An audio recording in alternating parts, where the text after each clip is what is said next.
con altri sta a scampana sa morto e minaschi pranghe lacrima de dolore che manca su viole dai sortu e salva la patio su terrore.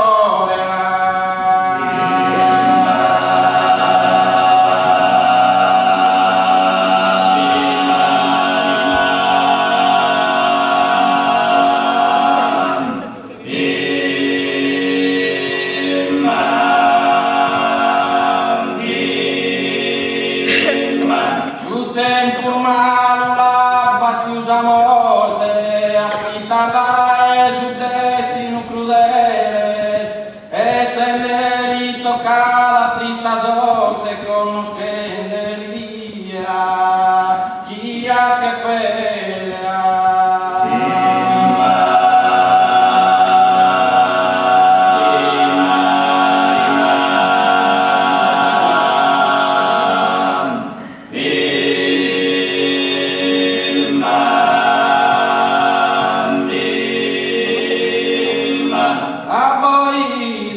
assume pesamento con molto cade torra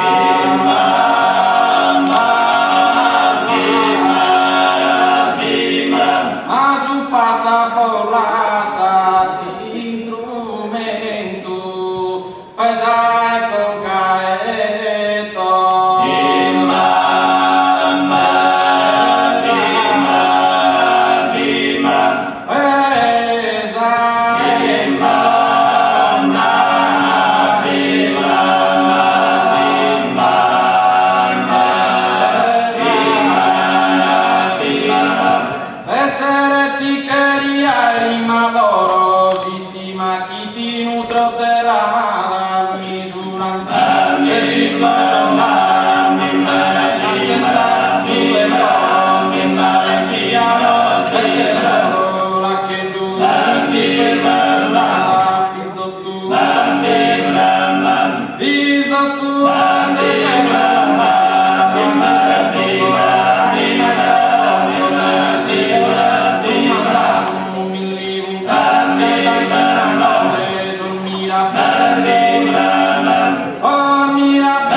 Scusa, sono confuso. Sì, dai, avvicinati. Noi siamo praticamente tutti di numero, facciamo capo all'Associazione Folclorica Bastiano Salta di Nuoro, appunto, ma fungiamo da ponte tra la Sardegna e il continente, in quanto tutti lavorando qui, avendo la passione per il canto tradizionale a tenore, abbiamo deciso di portarlo avanti appunto anche da qui. Diciamo che la nostra voce, che ha scritto anche la poesia per gli alluvionati che avete sentito, ha soli 19 anni ed è di Nuoro. Io ne ho un po' di più, infatti non vi dico quanti ne ho. Immaginiamo. Faccio la contra. Il basso è un'altra nostra fortuna, in quanto è di un paese vicino a Nuoro, ma è nato, cresciuto a Milano, e invece si è appassionato al nostro canto tradizionale, torna spesso in Sardegna, ma l'ha coltivato qua a Milano stesso. Quindi ci teniamo, diciamo così, a dare forza alla Sardegna partecipando a questi eventi, di cui ringraziamo naturalmente Cristian e Giorgio e lo staff. E noi ringraziamo voi per aver accettato il nostro invito. Il Nacanazzo.